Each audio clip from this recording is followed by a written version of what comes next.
Pardon the interruption, but I'm Pablo Torre. I am on the road in Boston for a conference, but I rushed over to host with you, Tony. Tony Kornheiser. Sounds a little thirsty, TBH. You like the way I said that, thirsty, TBH? Yeah, this is a disturbing evolution of your otherwise prodigious vocabulary. Didn't think that was going to be in it. Yeah, well, I read what they write for me because I'm a show monkey. Are you in Boston for anything to do with Harvard, your alma mater? Which I say with contempt. It's MIT. It's a lesser institution in MIT this time, so you know. Just for the record. MIT is another great school. Welcome to PTI, boys and girls. Wilbon has bailed on you. So here to handle his workload is our great friend, the host of the podcast, Pablo Torre Finds Out, Mr. Pablo Torre. Good. And we begin today with the Lakers coming back from a double-digit deficit in the second half and beating the Knicks in overtime, and the Warriors going on the road and beating the Nets. And my friend Charles Barkley talking about some on-air talent at ESPN being, quote, fools and idiots for paying too much attention to the Lakers and the Warriors at the expense of Cleveland and Oklahoma City, who Charles thinks are clearly the best teams in the NBA. Pablo, which teams deserve more attention now? The Warriors and the Lakers or the Cavaliers and the Thunder? It's the Cavs and the Thunder, but I love being in this newsroom with you and our new ombudsman, Charles Barkley. Tony, I love that this is a conversation about what should we cover? What's A1? And to me, if we are a daily newspaper right now, okay, yeah, let's consider the Lakers, let's consider the Warriors. I get it. Luka, Jimmy Butler, they're really good now. They have been for a couple of games, several games, weeks even. But the season, right? If we're doing a big zoom out takeout piece, I'm telling you that the 6 greatest teams in NBA history by point differential, both of the Thunder and the Cavs are on the list. Thunder number 1, Cavs number 6. And so this is one of the great defenses in Oklahoma City with an MVP, with the MVP in Shai Gilgeous-Alexander, and one of the great offenses in Cleveland. And we should celebrate how crazy it is that history is being made in those small markets as we speak. That's the story of the season to me. Sir Charles on that level is totally right. Yeah, I'm going to disagree with both of you just a little bit here. But first of all, I want to say that I'm thrilled if Charles Barkley wanted to call me a fool or an idiot. I love Charles. I'm so happy that TNT show is coming over here. And I hope that next year that Charles wants to be a guest on this show, as he has been many times before. And he calls me a fool, and I'll be the fool on the hill, you know, see the sun going down, you know, and stuff like that. Thank you. Shout out to the Beatles. But in terms of the story that we're talking about, okay, you and Charles are hardcore basketball fans. You are concerned with the upper echelon in the season, which teams are up there and who might be the championship teams. And I get that. And Cleveland and Oklahoma City are far ahead of everybody else at the moment. And that's true. Small markets, but very worthy teams. But if you're a regular fan, an average fan, and you have a connection to people you've seen for a number of years, big stars, you're familiar with them, and you want to be entertained, right now, the greatest entertainment is probably the Lakers and probably the Warriors, and there is a great sense of continuity to it. It is a fact, and it is great fortune, Pablo, for the NBA, great fortune that Jimmy Butler is now in San Francisco with Steph Curry, and Luka Doncic is now in Los Angeles with LeBron James. These are big markets. This is gold, Jerry. That's what it is. They got 4 rings each.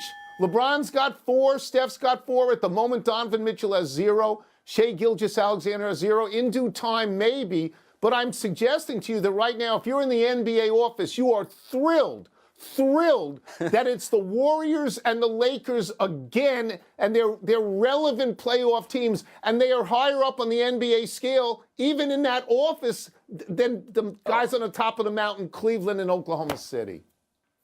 It's an incredible thing that the NBA went from how do we follow up LeBron and Steph? Well, let's give LeBron Luka, let's give Steph Jimmy Butler, right? Like the magic formula of NBA attention has been superstars, controversy, and rings. My only concern is that we do to these teams in Cleveland, Oklahoma City, a version of what we did to the 73-9 Warriors, which is to say, if they don't win a ring, we're going to discard them.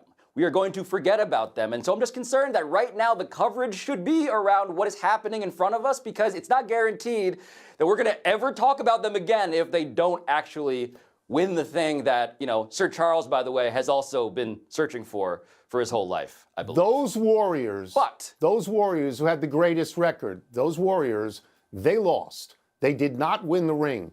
But those Warriors have 4 rings. They got 4 rings. That's a lot of rings. That team, 4. It's a brand that the NBA is happy to still be quite relevant. But Mark Cuban, Tony, I want to move to this story. He gave his first detailed public comments on the Luka trade, as referenced, to WFAA. The man who recently sold his majority stake in the Mavericks said, quote, "If the Mavs are going to trade Luka, that's one thing. Just get a better deal. No disrespect to Anthony Davis, but if we had gotten 4 unprotected number 1s and Anthony Davis and Max Christie, this would be a different conversation," end quote. So, Tony, what did you hear in Cuban's comments there?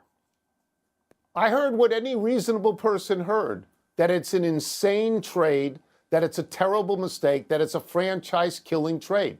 Nico Harrison traded one of the greatest young worldwide basketball players to pick up a fine player in Anthony Davis, but an aging player and a player who was hurt a lot. Anthony Davis, I believe, will be 32 years old next week. That is middle age in the NBA. Luka Doncic has just turned 26.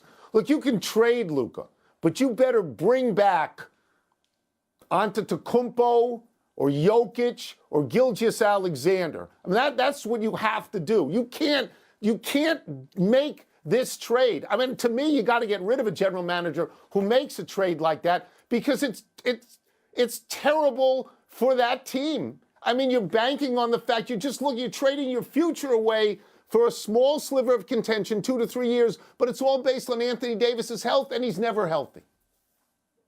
Yes. Mark Cuban, to me, what I heard is that he's having his cake and eating it too. That's the sound I heard. Mark Cuban, Nico Harrison, by the way, the GM you just referenced, Mark Cuban hired him. That's his guy. The ownership group that runs the team that has empowered Nico Harrison to make truly the most embarrassing transaction in recent sports history. Yeah. Yes. That's the group he sold his team to. That's the group that, when it was first announced, by the way, Mark Cuban was supposed to be still involved in basketball operations. And only now, after this trade happens, do you realize, actually, Mark Cuban never had that power at all. So to me, it just feels like he's protesting a little bit too much. It feels like you can draw a straight line from Mark Cuban to this decision, and it is the worst, and it is a nightmare, and it's also kind of on him. So I'm going to say this. I said it to Wilbon the other day, and he poo-pooed it, but I'm going to say it because I believe in it. It's just my theory, that I'm not going to be surprised if they move this team to Las Vegas at some point. I mean, what kind of ownership, honestly, what kind of ownership trades Luka Doncic, then listens to the fans, their plaintive cry, their sadness, and then their anger,